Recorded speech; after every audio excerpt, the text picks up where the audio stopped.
What's up guys, Duarte here with another Marvel Strike Force video, and today we are going to take a look at a video that was requested on my Discord server, and the video was about how much we should invest on each character.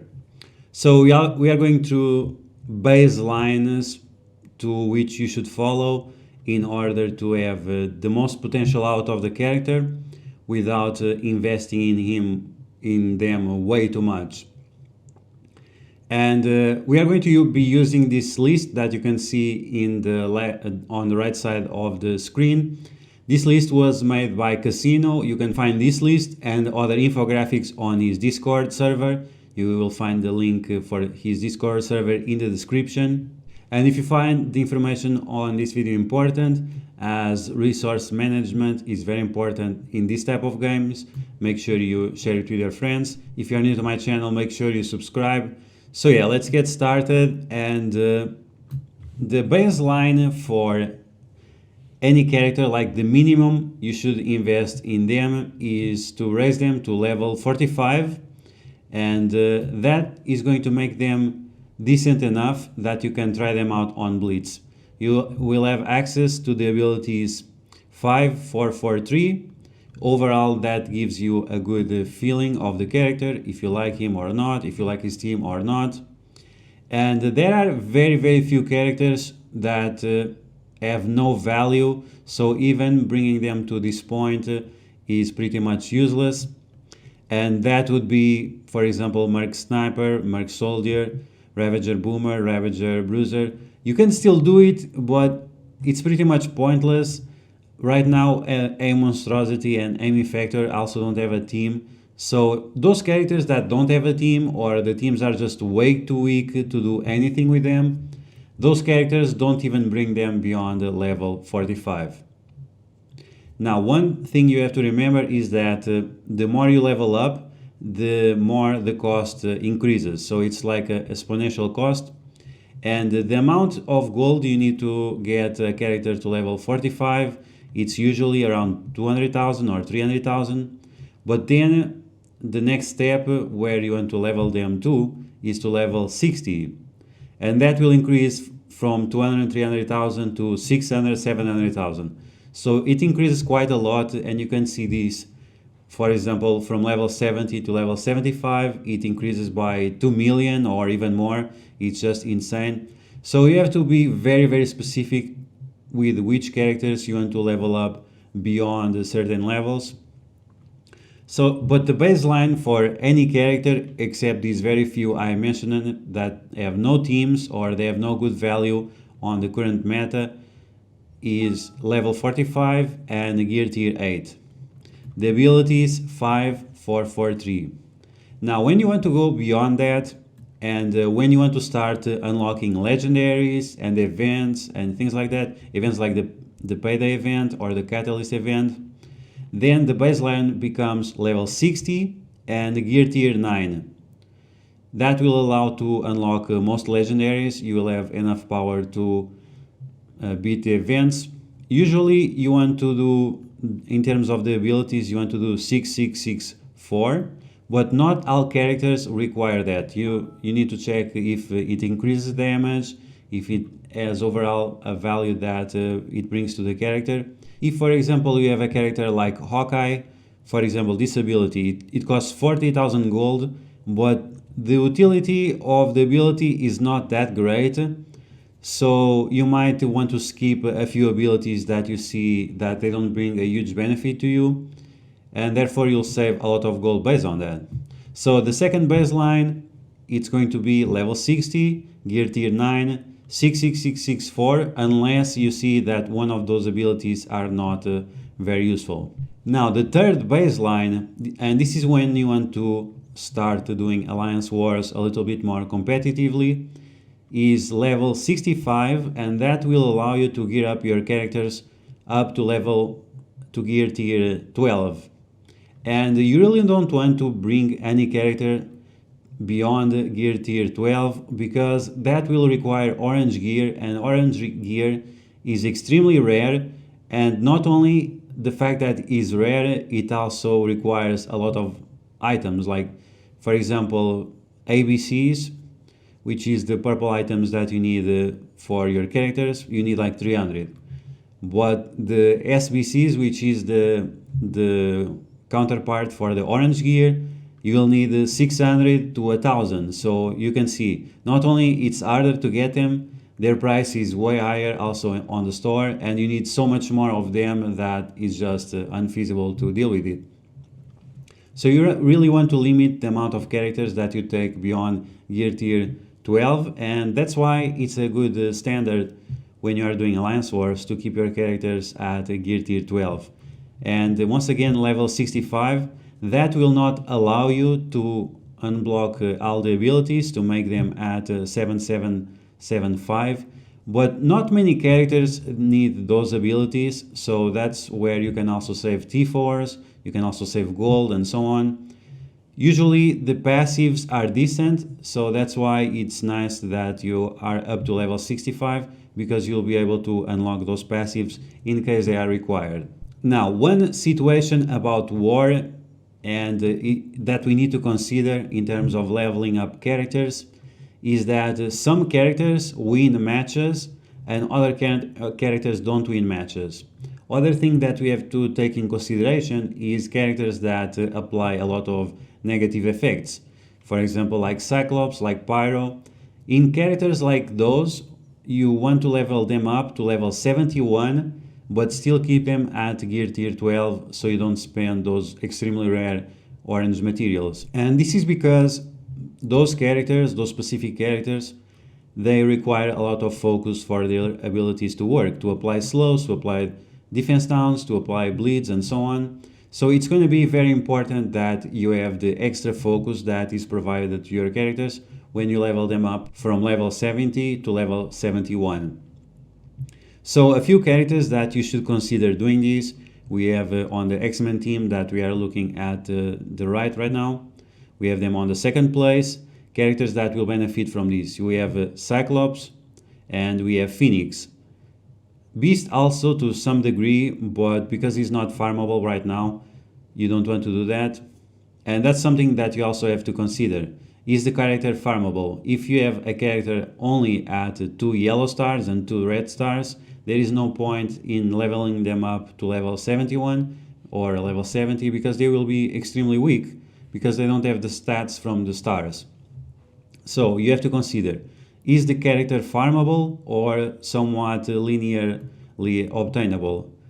Yes, okay, so in case of Phoenix, you can level her up as much as you want. In case of Cyclops, now he's farmable, then you can level him up to 71, gear tier 12, and he'll be good enough based on that. And the other characters, they also benefit a little bit from level 71. We have Beast that flips his effects on basic, and we have Storm and she applies slow and stuns, but for the most part they don't benefit as much as the other characters we mentioned. For example, on the Inhumans we have Crystal, she applies slows and bleeds, so she will benefit a lot from having higher levels, and also because she's a healer, so the more stats she has, the more benefits she has. But for example, a team like the Asgardians, it's a very powerful team, but on this team the only character that you want to level up beyond the level 65 gear tier 12, it's Hela, because she applies a lot of debuffs and most of her damage is based on doing debuffs. But for example, a character like Thor that does a lot of damage, he can also apply stuns, but most of his kit does not require a high focus to do what he does. He works fine without high focus, so if you keep him at level 65, that's just fine. So yeah, you have to have these considerations, and the teams that you are using in war, and you can follow this list. Most of the 20 teams that you have here, they are good for Alliance Wars. So you can level up all these characters to level 65, and the bare minimum, I would say gear tier 10, but then you want to level them up slowly to gear tier 12. And then you have to decide, is this character important to apply debuffs and so on? If yes, then level 71 with them. If not, level 65. One perfect example of a team like this is the Brotherhood. We have Pyro, we have Sabretooth, we have Toad, and we have Magneto. that need high focus to apply their debuffs. So these 4 characters, we have to take them to level 71. But the other 2 characters, which is Juggernaut, the Blob, and the Mystique, they don't need such a high focus on this specific team, so you can keep them at level 65, gear tier 10 to 12. Okay, so which characters should we take beyond level 71, gear tier 12? Those are going to be only the characters that use on Dark Dimension 3 or that use on high difficulty levels of Ultimo 7, and this is going to be level of difficulty level 5. And you can also consider some characters that you use in Arena, because Arena is the only way you can get cores, power cores, that are very important to get energy and to do other things with it. You can even buy characters with power cores. So Arena is very important, and that's why sometimes you have to decide on other characters beyond the ones that you use for Dark Dimension 3. And I can show you the characters I invested, and some of these characters I use on Dark Dimension 3 and Ultimo 7, other characters I use for Arena, so that's why they are on Gear Tier 14, and beyond these characters I'm not leveling them up anymore, or any other characters, because I'm pretty much done with the current meta. Unless some character like Emma Frost shows up and that really changes the meta of the game, then there is no point on investing the other characters beyond, once again, level 65 or 71, depending if they apply debuffs or not, and gear tier 12. So Black Bolt, Symbiote, Spider-Man, Magneto, Mr. Sinister, Mystique, Hela, Phoenix, Thanos, Carnage, Strife, Shuri, Scientist Supreme, Emma Frost, Star-Lord, Minerva, Vulture, Sif, Venom, Ebony Maw, and we have Yo-Yo, Blob, and Ultron. So these were the characters that I level up to gear tier 14 and level 75. And most of these characters I use in Arena. So we have Phoenix, Magneto, Mr. Sinister, Mystique, Strife, and we have Emma Frost. Those characters I use in Arena. Then we have other characters that I use on Ultimo 7. We have Black Bolt, Symbiote, Spider-Man. In some nodes, I also use Magneto, Mr. Sinister, and Mystique. I use Hela very often on Ultimo 7. I use Phoenix and Emma Frost on the third boss of Ultimo 7. Thanos, Carnage, Scientist Supreme, Shuri, Star-Lord, Minerva. I also use them on Ultimo 7. Ebony Maw, Venom. Vulture, he was somewhat useful early on Ultimo 7. Right now I have not been using him, but he might come into play once again in the future. We'll have to see. And of course Ultron, he was useful on Arena, he was useful on Ultimo 7, he is useful on Dark Dimension 3. The characters that I have at Gear Tier 14 that they are somewhat useful for these modes, but not so much, is Sif, Blob, and Vulture. Let's see if I see any other one. Strife is also not so useful on those modes. They can get some use, but it's not very reliable, and yeah, they are mostly used for Arena or some very specific event or something like that.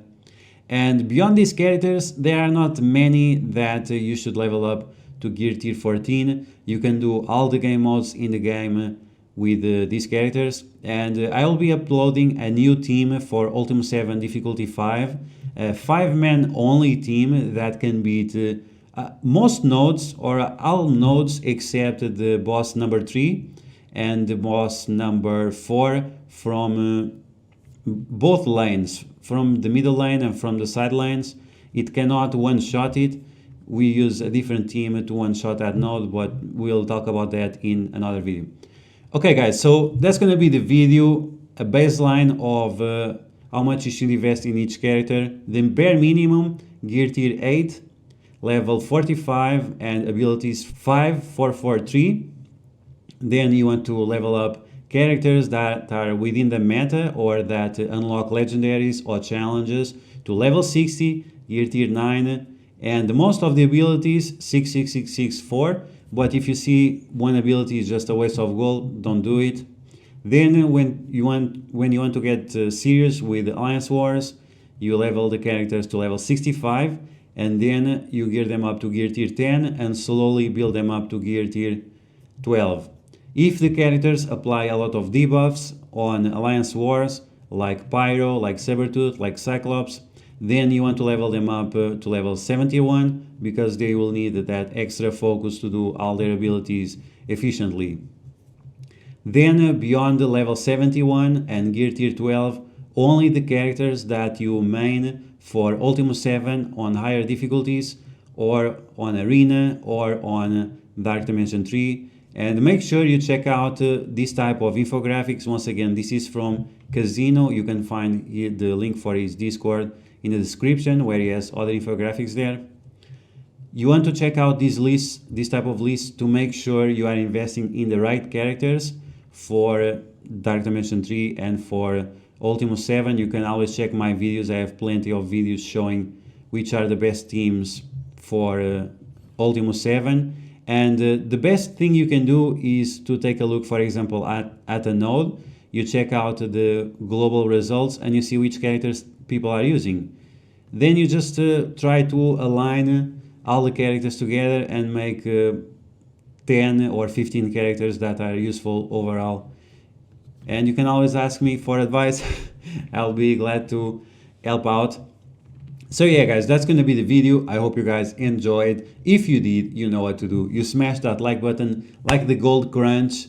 That is just insane when you want to level up these characters. But as you saw, there are not that many characters that you want to level up that much. And you'll get to a point that you'll not have to spend any more gold and you can just save it for new characters. And that will make the game more enjoyable.